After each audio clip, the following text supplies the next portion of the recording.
Money FM 89.3. Best of Friday Night Live. Thank fitness it's Friday. Okay, Neil, if you had to choose one sport to play in the world, what would that be? Now this follows on. We asked earlier, didn't we? Yes, we did, and we got a couple of responses. What was the well. question you asked? So what might be the world's healthiest sport, scientifically speaking? Well, I said swimming. Yes. But you suggested I was wrong. And we did have some answers, and now I can't find them. The answers were... I think there was some about, brisk walking. Brisk walking was there. Running That's as well. Right. Running, brisk walking, swimming. Yep. And you're suggesting they're all wrong. Not exactly right. Yes, brisk walking was there. Yep. Yes, you're correct. 88550893. Text us. What do you think? Cycling. Might be We got another one. the world's Cycling. healthiest sport. Yeah, cycling as well. Okay, those are good options. I'm not saying that they might not be, but unfortunately, They're all wrong. they're all wrong, and that's because you might be surprised by this answer. In fact, when I was researching about this sport, I was like, hang on, that can't be true, because I used to play this sport before. Not boxing circuit training. Nope. Okay. One more guess? A martial art? No, it's not a form of martial art. I'll give you one more guess, Neil. Okay, give me a clue. Does it involve all aspects of the body? Is that why? Yes. And it's a full body workout. And I'm guessing it's both cardio and strength. And it requires a certain form of equipment. Tennis. Very good, Neil. I like tennis. Yeah, tennis. Perhaps you might want to pick up tennis after this I if love you don't tennis. already play. Have you watched any of the US Tennis Open coverage? I have. I mean, if you're attentive enough, have you ever noticed the graphic sitting on the right side of the screen, the right off the sideline of the stadium, a digital stamp touting that tennis is the world's healthiest sport? Have you ever seen that before? I haven't, but now you've mentioned it, I can see that. It's plausible.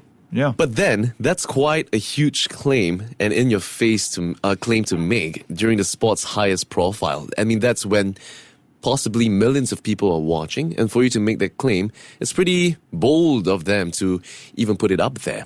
So it begs the question, is tennis really the healthiest sport in the world? And who says so? Now, the short answer says it might actually be. But before you start arguing, then again, we have to agree that there is no ranking of the healthiest of sports, right? This is purely based on scientific evidence that's been researched or studied on. And I'm pretty sure that there's some other sports that are not already studied on that might potentially be healthier than the other. And at the end of the day, our bodies are built differently. So take it with a pinch of salt. So this is the kind of exercise that tennis is. It really combines aerobic and anaerobic exercises, which is why it is considered to be one of the healthiest sport. Now, aerobic exercises uses oxygen to perform continuous movement. That is cardio. Yep. Right? Now, while anaerobic exercises uses energy stored in your muscles for quicker bursts of high-intensity movements. So you have the best of both worlds. Makes sense. Right? When was the last time you played tennis? Oh, I love tennis. I played it quite regularly when my nephew was here. Okay. When Pacey was here. Yep. But the girls don't like tennis. I love tennis. Yeah, because it's quite high intensity. Yeah. And you get really tired after like a 15 to 20 minute session, right? You're constantly running across the court. The racket is not exactly the lightest as well. What And about that's you? Probably why. I used to play for my school tennis team until I stopped because apparently I had this knee condition where this constant change in direction affects the knee. Also with me, it aggravates the meniscus, pivoting. Exactly. Tennis and basketball are the two key sports for meniscus injury because of the pivoting. Exactly, yeah. So in tennis, your aerobic system gets a serious push as you're running, repositioning yourself, and you're bouncing on your feet while waiting for a return, right? Meanwhile, every stroke requires gym-built power. At the end of the day, you have to admit it. You need some form of strength and muscle to drive the racket through and to hit the ball as fast as you can just to make sure it throws the opponent off. Yep. Right? Both types of exercises have positive effects on your cardiovascular health. And good cardio health has been proven to lead to increased blood flow, improved brain function, and significantly lower risk of developing cardiovascular disease. Makes sense. So, crucially, tennis is also a lifetime sport. right? You've seen how people as old as 60 to 70 still playing tennis at this point. Yeah. Right? And this means that its benefits can last through middle age and in your elder years if you choose to stick with it, right? You don't want to be like maybe 60 and suddenly pick up something as intense as this, and your body might not be built for that. Right? So in fact, a 2002 study had found that keeping up with tennis over multiple decades was associated with a reduced risk of heart disease in men. So here is where the research finding supports the idea that tennis is the healthiest of sports. Okay. According to a 2018 study done, that followed more than about 8,500 participants over a 25-year period, Neil. Researchers found that while all sports can increase life expectancy over a sedentary lifestyle, tennis was found to be top of the list with 9.7 years added to your life. Wow. That's a big stat. 9.7. Wow. Those tennis gains beat the gains from other activities. Now, you mentioned swimming, right? Yep. 3.4 years. That's all? Yep. Badminton, 6.2 years. I can see why it's so close to that, because badminton and tennis are quite similar. Quite similar, but there's a right? greater strength component Exactly. to tennis. Guess how much for soccer? Oh, hardly anything. 4.7. Oh, okay. That's still not too bad. You cycle a lot, right? Yes. Guess how much it is? 5. 3.7. Okay. Jogging, 3.2. Okay. Calisthenics, that's bodyweight exercises, 3.1. And the category called health club activities, which included the treadmill, the elliptical, stair climber, stationary bike, and weight rack, added only 1.5 years. Really? Yeah. Wow. I feel like I can categorize myself in that. Yes. Yes.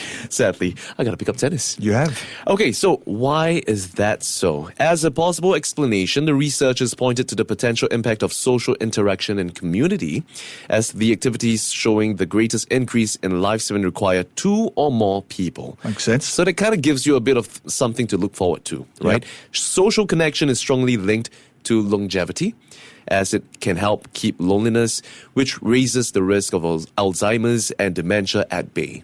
According to a professor, those connections generally get associated with purpose, and it's the purpose that keeps people going when times are getting rough. When you cycle, do you normally cycle alone? Yes, Does it always. get lonely? Yes and no. I like listening to my podcasts, and I think the family are very happy for me to be away. Oh, to yeah. be frank, Okay. so it's a bit of a win-win. I know you want me to say no, but Yeah. actually, I'm quite fine with it. You know, it's okay. I'll give you that, Neil. I'm not even going to Thank argue with you. I think the girls love it when I go cycling. To be very honest, Okay. Now, additionally, playing tennis can lower the risk of cardiovascular disease by as much as 56%, Neil. that's a lot. Right? And improve balance, speed, and sense of social connection, showing that getting out on the court, on the tennis court, can improve your quality life in many ways. And after all, in essence, tennis is about being able to move through the space correctly, right? How to receive the ball, you gauge its trajectory, the spin, the speed, the height of the bounce, and how to effectively or efficiently reach it. So ideally, the chosen combination results in the ball landing inside the court and going to a place where your opponent is not, right? And ideally, the racket follows your mind's split-second intention. So that constant, high-pressure, intense exercise where you just got to turn your body in a split second and to decide how hard you want to hit the ball, those are the stuff that keeps your mind running. Yes, the hand-eye coordination. Exactly. That is every second. That's a very good point, where Yeah. swimming and even football to a certain degree, monotonous is maybe the wrong word, but Yeah. certainly repetitive. Yep. There's a repetitive motion to running, to cycling. In fact, let's be honest, you can run and switch off. Of course, yeah. That's why you listen to podcasts. And you just zone out, right? Yeah, exactly. You're right. Tennis, you can't. It's hard because you never know where the ball would land, right? And you gotta instinctively react to it the moment you hear the sound of the ball just bouncing off the floor. Well, our listeners agree. Fuchi Ren says it's Yeah. a bit like pickleball, which is becoming very popular. Yes. It can be healthy sport for us since it's very similar to tennis. Correct. Tek Chong said he likes tennis, but he had to stop because of tennis elbow. Ah, yes, that's another term that a lot of people struggle with if you play tennis a lot. So yes, I mean, like any sport, tennis can lead to injuries as well. The most common ones involve sprained ankles, a sore back, sometimes even, in the worst case scenario, weakened tendons. Yeah. Right?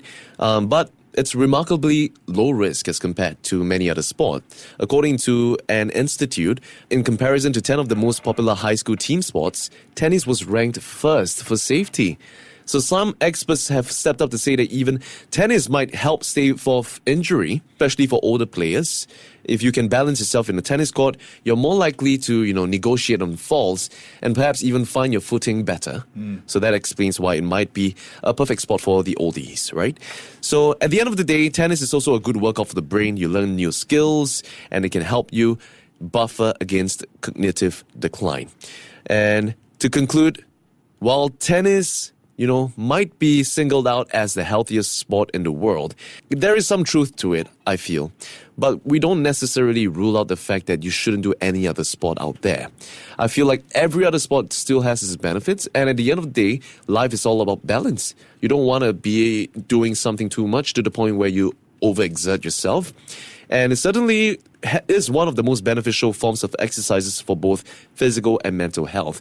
But I think the key takeaway from this talk is that while tennis might be one of the best sports, the key here is just to keep moving and to just try anything that keeps your heart rate high. So that being said, incorporating tennis into your regular routine can contribute to longer, healthier, and more enjoyable life.